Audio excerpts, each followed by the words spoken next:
శంకరం శంకరం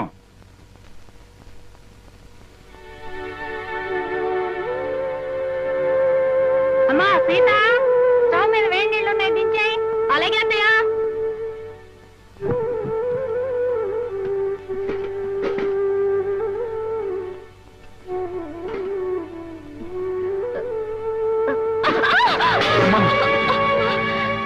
ఏమిటమ్మా సీత, చేతులు కలియా? లేదు నాన్న, నా కర్మ ఇలా కాలింది. అవే మాటలమ్మా. అయినా కోటీశ్వరుడి కూతురివి, నీకు ఈ వంట పని అంట్ల పని ఏమిటమ్మా?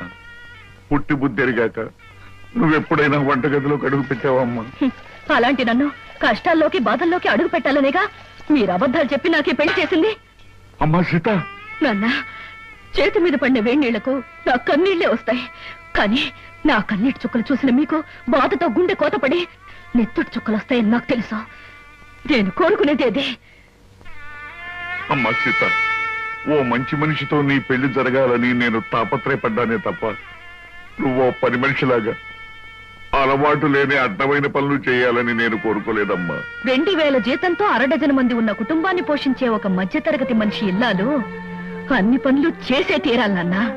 ఇది నువ్వు కన్నబిడ్డకు చేసిన మహోపకారం. పార్వతి, పవిత్రమైన కళ్యాణి రాగం లాంటి వార్త తీసుకొచ్చానే. ఎక్కడ? అరే బావగారా, ఎంతసేపు అయింది వచ్చి? ఇదేమిటి ఇక్కడ నిలబడ్డారు? రండి కూర్చుందాం. రండి రండి కూర్చోండి. నమస్కారం అండి. నమస్కారం. బావగారు పళ్ళు తీసుకొచ్చారు. అన్నీ మీ అమ్మాయికైనా మరి మాకేమైనా ఉన్నాయా? మీకే బావగారు. ఆహా, పొద్దున్నే గుమ్మం తగిలి పడిపోయారని తెలిసింది. పలకరించి వెళ్దామని వస్తూ పళ్ళు తీసుకొచ్చాను. నానోయ్, గుమ్మం తగిలి పడితేనే బుట్టడు పళ్ళు పట్టుకొచ్చారు. ఇంటి మించి పడ్డావంటే లారీ నిండా పంపిస్తారేమో. ఒకసారి ట్రై చేయకూడదు. రే, లారీ పళ్ళ కోసం నేను ఇల్లెక్కి కిందకు దూకాలంట. మొహం మీద కొట్టానంటే ముఖారు రాగంలో మొత్తుగా ఎడుస్తావు వేదావా. నమస్కారం అన్నయ్య గారు. నమస్కారం అమ్మా. ఇదేనా రావటం? ఇంత ముందే వచ్చానమ్మా. కాఫీ తీసుకొస్తా. వద్దమ్మా, మీతో ఒక విషయం చెబుదామని వచ్చాను. గాంధీనగర్ లో నాకు ఒక ఇల్లు ఉందమ్మా. అది నౌకర్లు చాకర్లతో అన్ని సదుపాయాలు గల ఇల్లు. ఊరికినే పడి ఆడటం ఎందుకు, మీరందరూ కలిసి దాంట్లో మారితే బాగుంటుంది అని అనిపించిందమ్మా. ఏమిటి, నౌకర్లు చాకర్లు అన్ని సదుపాయాలు ఉన్న ఇల్లా?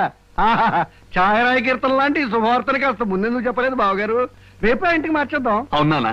చక్కగా ఒక గదిలో నువ్వు తలుపులు మూసుకుని సంగీతం పాడుకోవచ్చు. మరో గదిలో గదుల మాట ఎలా ఉన్నా నౌకర్లు సౌకర్యాలు ఉంటే సీతకు నాకు పనులు తప్పుతాయి. తప్పకుండా మారిపోతాం అన్నయ్య గారు. వద్దత్తయ్య గారు, మా నాన్నగారు అభిమానంతో చెప్పొచ్చు కానీ మనం అక్కడికి వెళ్ళడం చిన్నతనం అనుకుంటున్నావు తల్లి. అభ్యాదేం లేదమ్మా. అద్దెళ్లలో దిక్కుమాలు చావు చస్తూ 6 రాగంలో ఏడుస్తూ బతికే కన్నా హాయిగా మన ఇంట్లో ఉండడం మంచిదమ్మా. అది కదా మావయ్య గారు, అక్కడికి వెళ్ళడం వల్ల ఒక నష్టం ఉంది. ఏమిటది? మా వంశంలో ఆడపిల్లలు కన్నవారిచిన కొంపలో కాపురం పెడితే కాపురం పెడితే ఆ అమ్మాయి తాలూకు మావగారికి ప్రాణగండమట. అమ్మో నాకే. ఇంతకు ముందు ఒకరిద్దరు అలాగే పోయారు కాదు నాన్న? ఏమిటి బావగారు, మీకు ఈ విషయం ముందే తెలుసా? సంగీతంతో నేను చిత్రహింసలు పెడుతున్నానని మా వధ ఉంటున్న మాటలు మీరు నమ్మేసి నా ప్రాణాలు తీసేద్దాం అనుకున్నారు అన్నమాట. నువ్వు పోతే మీ అందరూ ఎంత చక్కగా హాయిగా బంగ్లాలో ఉండొచ్చు. మా గురించి ప్రాణత్యాగం చేయనన్నా. త్యాగం చేయడానికి ఇది ప్రాణం అనుకున్నావా, పంచాలు ఉంగి అనుకున్నావా? మామిడి పండుతో కొట్టానంటే మలైమారుత రాగంలో ఎడుస్తావు వేధవా. బావగారు, మీ అమ్మాయి ఏ ఏ పనులు చేస్తే నా ప్రాణానికి గండ వస్తుందో ఒక లిస్టు వేసి ఇవ్వండి. అవి చేయకుండా నేను జాగ్రత్త పడతాను. నాన్న, అభిమానంతో మీరు చేయబోయిన సహాయాన్ని వద్దన్నందుకు నన్ను మన్నించండి. నా నుదుటినిలా రాసి పెట్టినందుకు మేమంతా ఇక్కడే ఇలాగే ఉండాలి. కృష్ణ, అందరూ నిన్ను అదృష్టవంతుడు అని పొగుడుతున్నా, కానీ నీ మనసులో అగ్నిపర్వతం మండుతోందని నాకు తెలుసు. అమ్మాయి పంతం పట్టుదల చూస్తుంటే నువ్వు పెళ్లి వద్దు వద్దని చెప్తున్న అమ్మాయి నీకు ఇచ్చి పెళ్లి చేసి పొరపాటు చేశానేమో అనిపిస్తోంది. మావయ్య, జీవితంలో ఛాలెంజ్ని ఎదుర్కోవడం నాకు చిన్నప్పటి నుంచి అలవాటైన ముందే చెప్పాను. సీతను తప్పకుండా మార్చి నా మనిషిగా, మామూలు మనిషిగా చేస్తాను. మీరేం బాధపడకండి.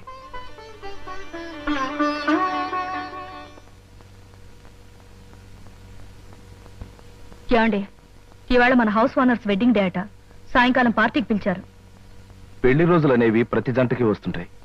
కాకపోతే కొంతమందికి సంతోషమైన రోజు, మరి కొంతమందికి విచారమైన రోజు. సాయంత్రం పార్టీకి వెళ్ళినప్పుడు వాళ్ళకి బహుమతి ఇవ్వాలి. ఈ 500 తీసుకెళ్లి ఏదైనా కొనుక్కురండి. ఈ నెల ఇంటి ఖర్చులో ఇదొక ఎక్స్ట్రా అన్నమాట. అయినా ఈ మన్మధరావు వెడ్డింగ్ డే చేసుకోకపోతే దేశానికి ఏమైనా నష్టమా? సవ్యంగా పెళ్లి చేసుకున్న వాళ్ళకి వెడ్డింగ్ డే అనేది ఓ పండుగ లాంటిది. 4 గంటలకల్లా పార్టీకి వెళ్ళాలి. ఏదో ఒకటి తీసుకురండి.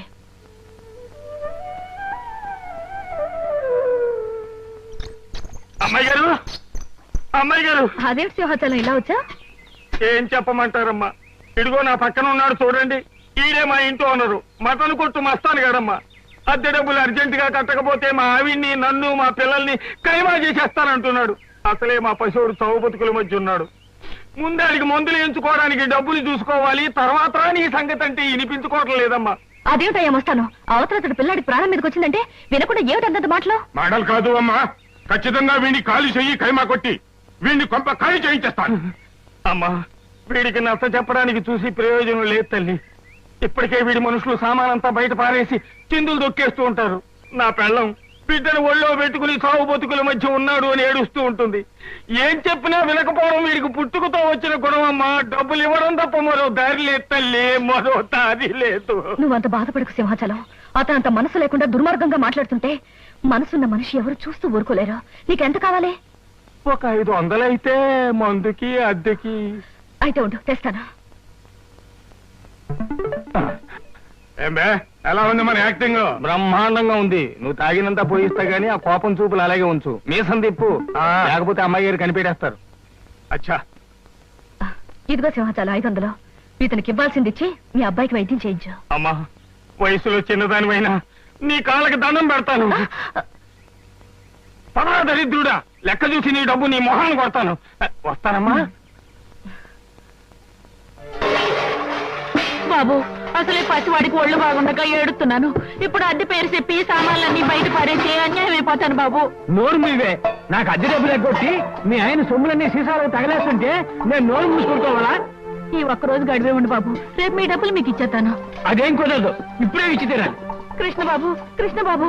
ఏమిటి మంగమ్మ, ఏం జరిగింది? 3 నెలలు అద్దె బకాయి పడిందని ఇంట్లో సామానంతా ఈదులో పడేస్తానండి పెద్ద మనిషి. 3 రోజులుగా బిడ్డ ఒళ్ళు అగ్గిలా కాలిపోతున్నా ఆసుపత్రికి తీసుకెళ్ళడానికి కూడా డబ్బులు లేక బాధపడుతున్న దాన్ని ఇప్పుడు ఈ అద్దె డబ్బులు ఎక్కడి నుంచి తెచ్చేయగలను బాబు? అవును, సింహాచలం ఏమయ్యాడు? వాడే సవ్యంగా ఉంటే మాకు ఇట్టంటి కట్టాలు ఎందుకు వస్తాయి బాబు? కృష్ణబాబు, నా కాపురాన్ని మీరే నిలబెట్టాలి. నా బిడ్డ ప్రాణం మీరే కాపాడాలి బాబు, మీరే కాపాడాలి. బాబు